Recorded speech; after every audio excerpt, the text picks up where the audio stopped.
det er alt for nemt at dække op her. Hende her kan i virkeligheden dække begge to.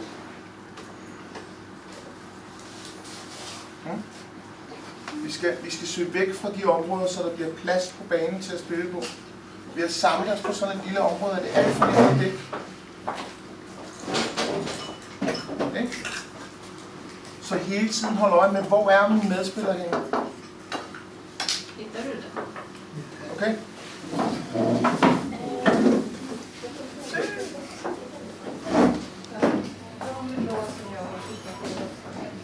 Stop.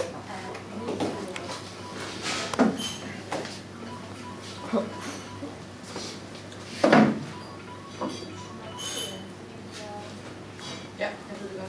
Ja, jeg skulle dække hende. Nej, du skal ikke dække. Du skal vide, hvor hun er henne.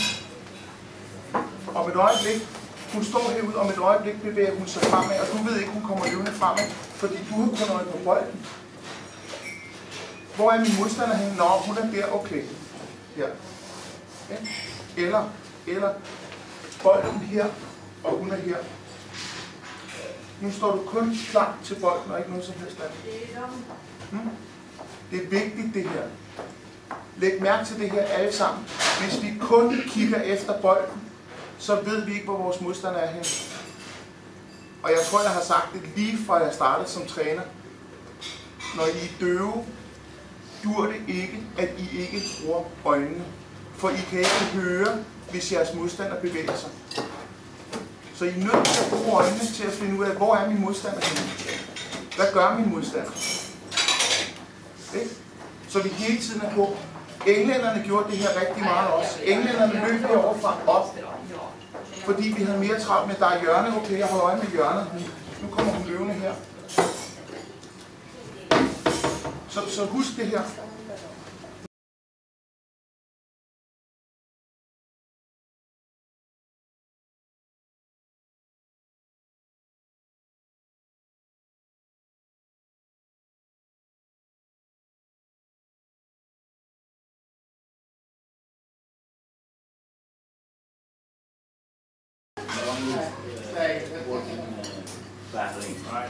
Det bliver rigtig, rigtig svært at spille her nu. Vi skal have skilt dem ad. De står for tæt, og vi står for meget på linje. Hvis nu Charlotte kommer til at ramme Annie, så kan vi ikke komme nogen vej, fordi alle er på linje med Annie. Igen skal vi have kigget på, hvor er mine medspillere, og hvor vil det være mest rigtigt forholdet, at jeg er. Lige nu står vi bare, og så står vi der, når jeg er fri her, så bevægelse, og så hold øje med, hvor er mine medspillere. Det er derfor, vi bliver fanget her, for vi kan ikke spille den her.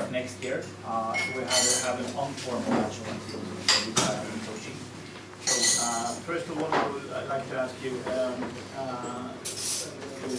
how.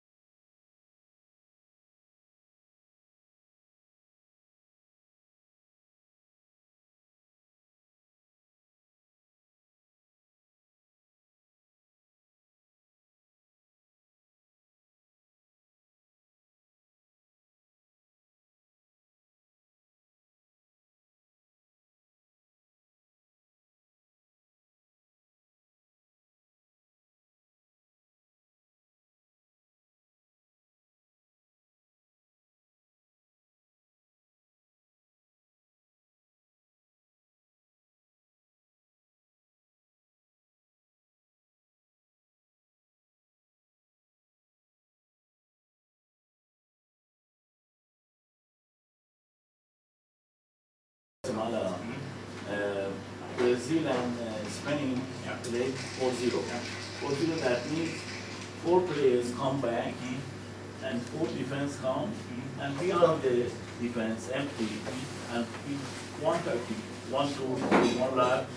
I stedet for at dække sådan her, så skal Mini stå ved stolpen. Og så skal Fie herude. Charlotte skal lidt op i banen. Og Karoline skal længere tilbage.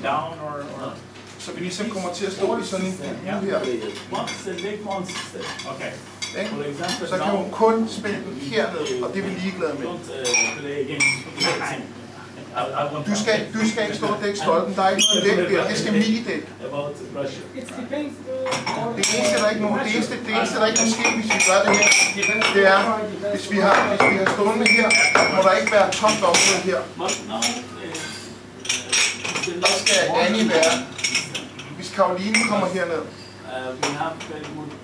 Okay. Så skal der stå lidt op fra baglinjen. Lige nøjagtigt så meget op, så hun godt kan sparke den hen til Mie. Og så skal Charlotte stå lige lidt længere op, og så skal Karoline stå lidt længere op. Sådan, så hvis hun gør noget, hvis du spiller hende her, så løber Karoline på hende. I det her tilfælde er det Karoline derinde, så løber Karoline på hende. Spiller hun den længere tilbage, så løber Karoline opad, og resten finder deres pladser. Men det her, det er simpelthen spild af en spiller.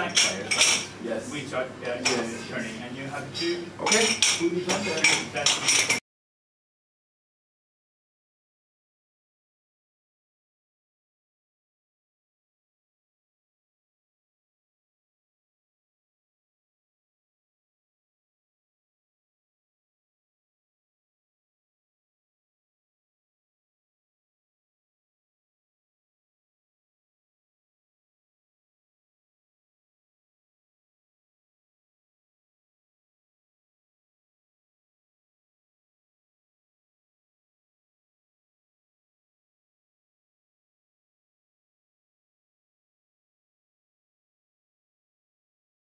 Jeg siger til Fie, da hun kommer ud, det er, at hun har faktisk i 15-20 sekunder spillet på flade fødder.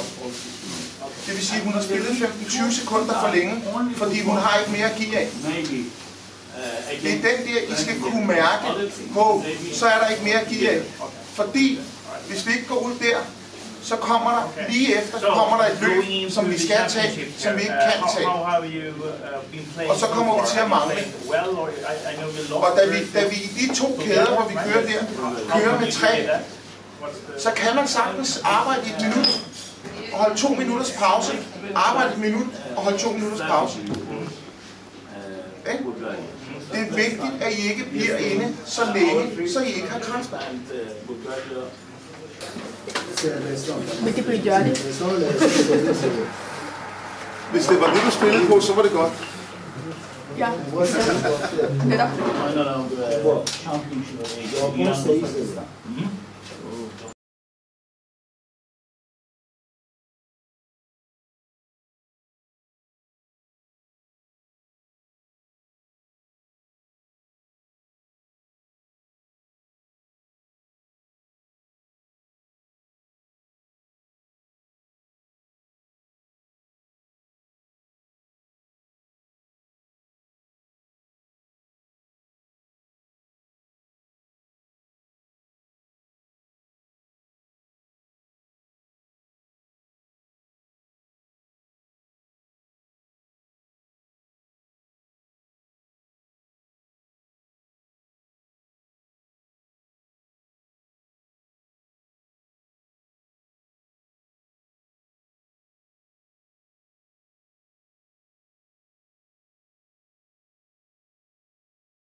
شون دیدیم میشه ولی تو سایتشون فقط یه بازی بود یه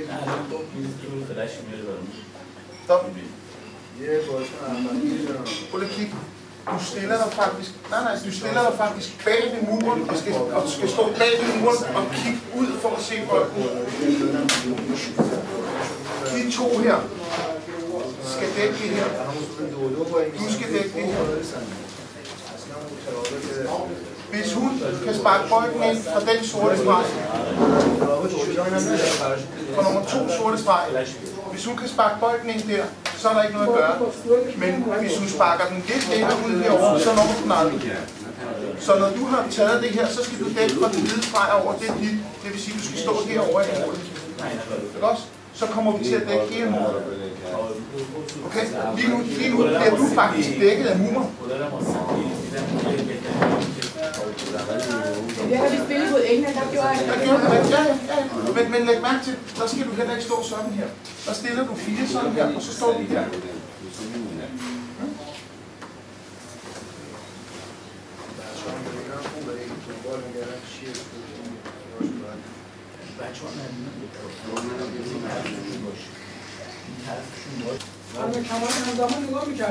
Stop.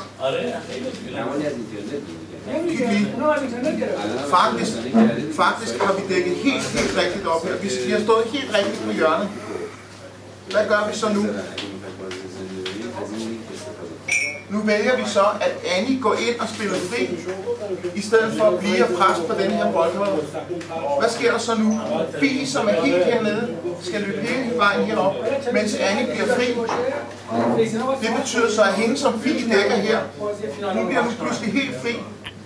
Fordi Fie går på boldholderen, og Annie stiller sig og vælger at være fri mand på et tidspunkt, hvor vi ikke kan spille med fri mand, for vi er presset i vores eget felt. Annie skal gå på boldholder, Fie skal blive på spiller, og Sara skal holde øje herude. Nana skal på den anden side. Nana skal herned, så hun kan dække målet. Okay? Prøv lige at se, hvad der sker nu.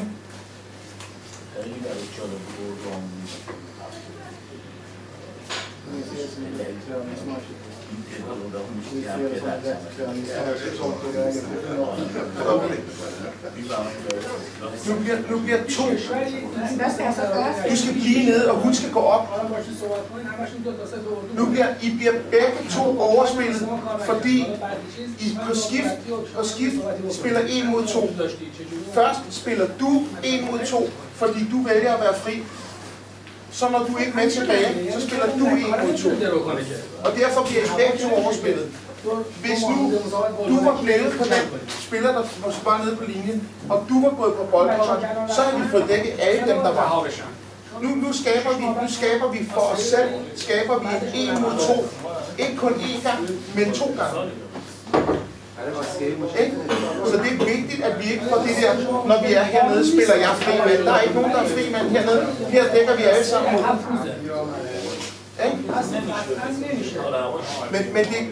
Men det er godt at se det her, fordi det er sådan noget, I skal lægge mærke til på. Hvis vi havde gjort det her anderledes, så havde vi stået rigtigt.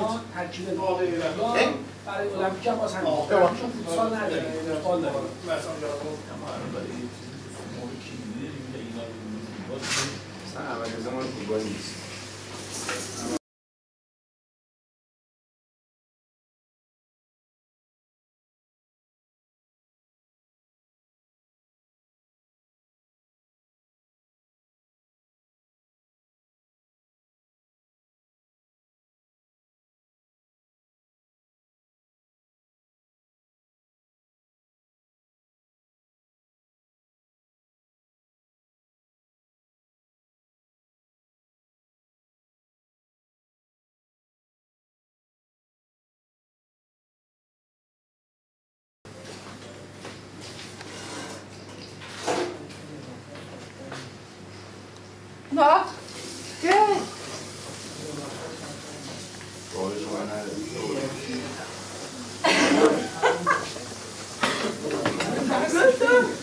Ja. Jeg er faktisk ligeglad. Jeg er faktisk ligeglad med, at vi ikke scorer. Det er faktisk alt det før. Det er det gode pres, og det er det gode spil. Det her med at spille 1-2 og løbe, i stedet for at spille og så sige, nu har jeg afleveret bolden, nu må en anden gøre et eller andet. Men at vi fortsætter løbet. Sara erobrer bolden, Charlotte tager den, Charlotte løber op, spiller Sara, som spiller 1-2. Selvfølgelig er det perfekt, hvis der går i kassen, det gør den ikke, men det er alt det foran, vi skal have med. Det er det her med at spille og løbe, spille og løbe. Det er det, der er det vigtige. Det?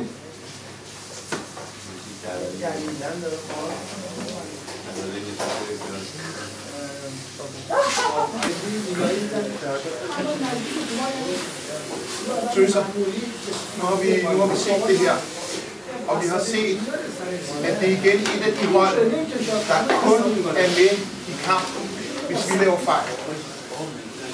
De spiller meget godt, og hvad så? Vi spiller bedre end dem. De er kun med, hvis vi laver fejl. Hvis vi kigger Hvis vi kigger på denne her kamp, set hen over det hele, så har vi masser af chancer. Og vi har faktisk rigtig mange. Det er den ene ting. Vi laver rent faktisk 3 personlige fejl, som vi scorer på.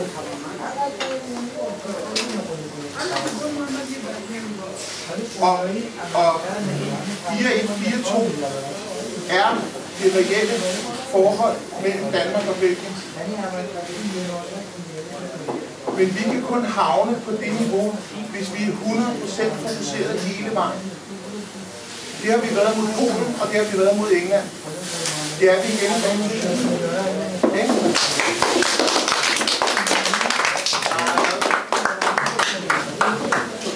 dag.